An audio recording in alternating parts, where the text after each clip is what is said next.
Sahabat hukum, kami akan melanjutkan diskusi kali ini. Perkenalkan, nama saya Putri Lestari, semester 5 Fakultas Hukum UNTAD Surabaya, dan rekan saya Kim Kadriana Anawairindi, Adia Safa Ayu Wigati.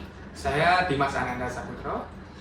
sahabat hukum. Jadi di sini sudah ada narasumber dengan Bapak Profesor Sunarno Edi Wibowo.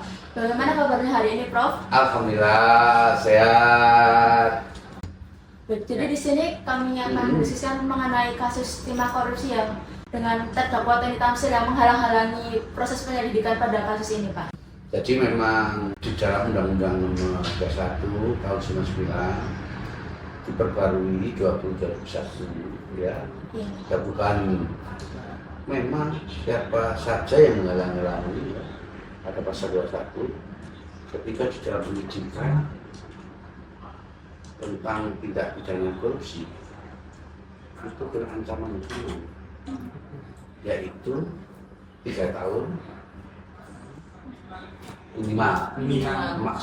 maksimal 12 tahun. Nah, ada dendanya itu. Iya. Main-main 600 juta loh. 600. Itu maksimalkan. Nah, dari situlah kalau ada penyidikan tindak pidana korupsi ketika menghalang-halangi, contohnya demikian. Badan nggak sakit, rumah sakit itu kan menghalangi. Terus cari dokter serangan, kalau sakit apa? Nah, kena nggak opname, dia memasukkan ke ya tersangkanya opname itu sudah salah satu menghalangi. Demikian Mbak Putri. bagaimana pendapat Bapak terkait putusan pidana ini dari sisi penerapan hukum dan apa landasannya hukumnya sehingga mendapat hukuman denda ringan dan si miskin mendapat hukuman denda yang berat dan si kaya mendapat denda yang ringan. Inilah namanya variatif hukum ya. Jangan sampai nantinya hukum itu semua sama di mata hukum kalau kita bicara konstitusi ya, pasal 28 ya. Nah, dalam arti jangan sampai nanti masyarakat menganggap bahwa hukum itu tumpul di atas, tajam di bawah, itu pedomannya seperti itu. Nah, kalau dengan demikian memang ada minimalnya, ada maksimalnya.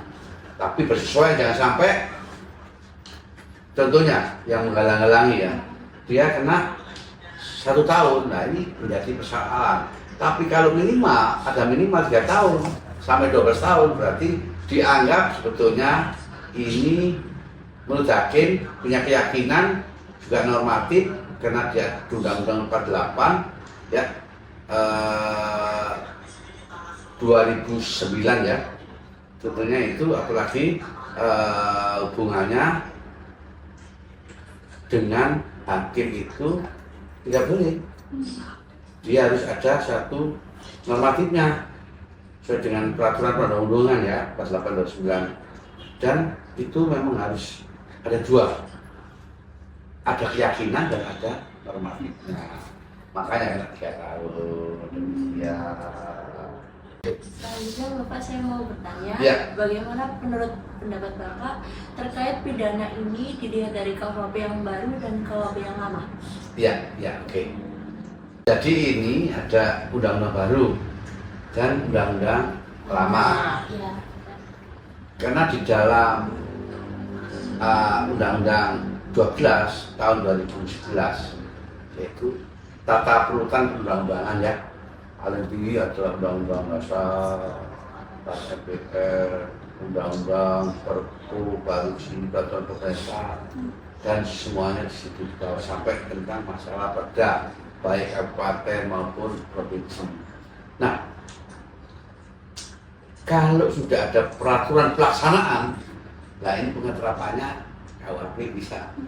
Kalau belum ada peraturan pelaksanaan, ini harus tunggu dulu. Kapan dilaksanakan? Sebetulnya undang-undang sejak diundangkan itu sudah dilaksanakan setelah masuk tergeser di Kementerian Hukum dan HAM. Sebetulnya demikian.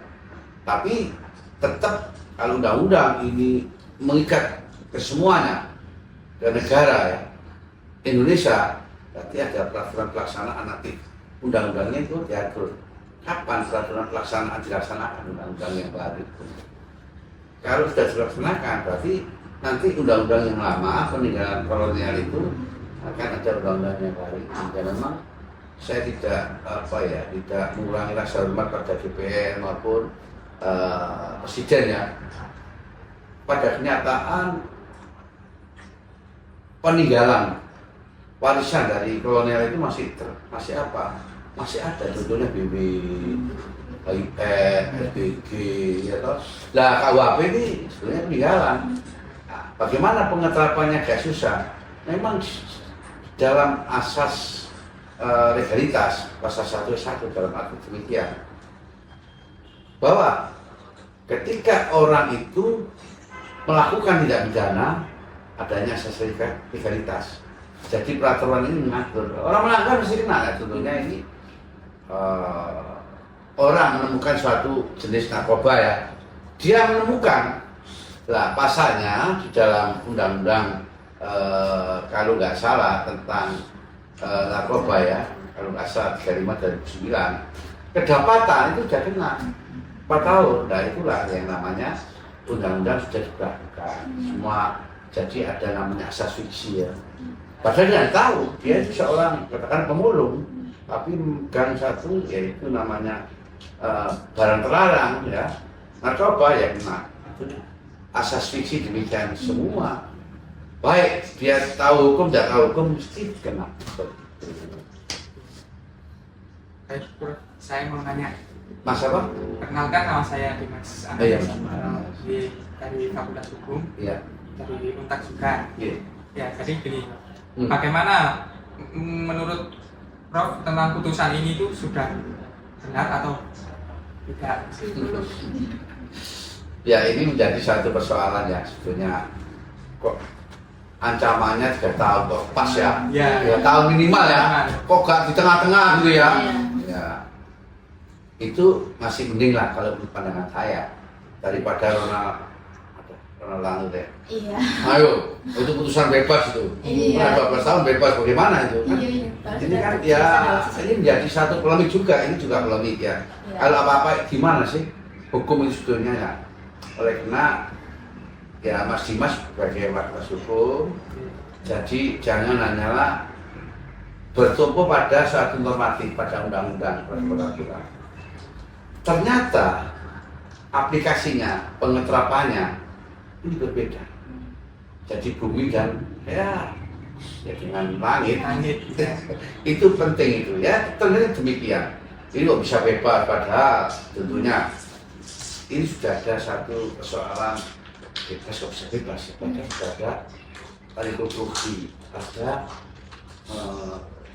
otopsi, forensik, ada alat dan sebagainya sudah seperti itu, tapi kok bebas. Nah, jadi seperti ini kan kita nggak tahu semua itu ternyata sudah masuk ke dunia ya, kalau ke dunia praktisi itu ya semua itu bisa toh akhirnya kalau keberatan loh, silakan kalau keberatan kan masih ada upaya hukum, sistem hukumnya masih ada banding, kasasi. Contohnya kalau ada putusan Risfak, putusan Onsla, Risfak itu bebas murni, Onsla itu ada perbuatan hukum, ada perbuatan hukum tapi bukan pidana tapi perdata, itu arti Onsla dan Risfak demikian ya.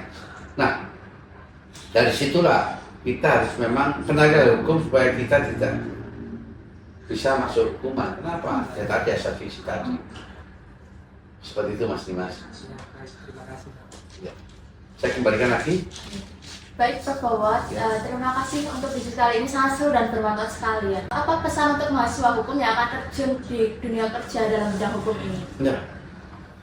Ya, oleh karena itu penting sekali ketika kalau bekerja di hukum harus memang magang. Iya.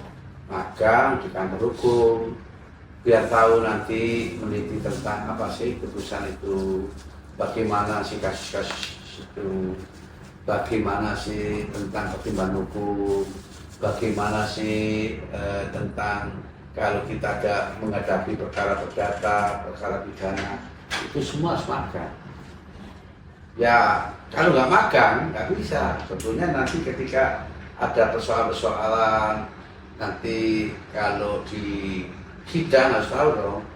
Nah dari situ kenapa saya sampaikan demikian, sehingga jangan hanya teori tapi praktek ya terus ya. Jadi faktualnya demikian. Jadi harus. Nah kalau nanti Pak Dr. Rahman ya ada sidang diikuti dong. Nah tapi ngikuti jangan ngikuti aja, harus tahu tentang prosesnya, tentang masalah apa sih contohnya kalau pidana dakwaan, eksepsi, tanggapan eksepsi, putusan sela, pemeriksaan saksi, bukti, pemeriksaan terdakwa, ya, tuntutan, pembelaan, replik, duduk sampai putusan. Contohnya perkara pidana seperti itu. Bukan lagi perkara perdata, ya itulah hukum itu memang berkembang, harus diikuti ya. Jangan lupa harus sering-sering baca ya. Pesan saya dari Mas Hukum harus baca. Karena hukum itu dinamis soalnya. Terima kasih. Dan itu aja yang saya sampaikan. Sahabat hukum, demikian bincang-bincang dan diskusi pada hari ini. Sekian, salam merah putih. Salam.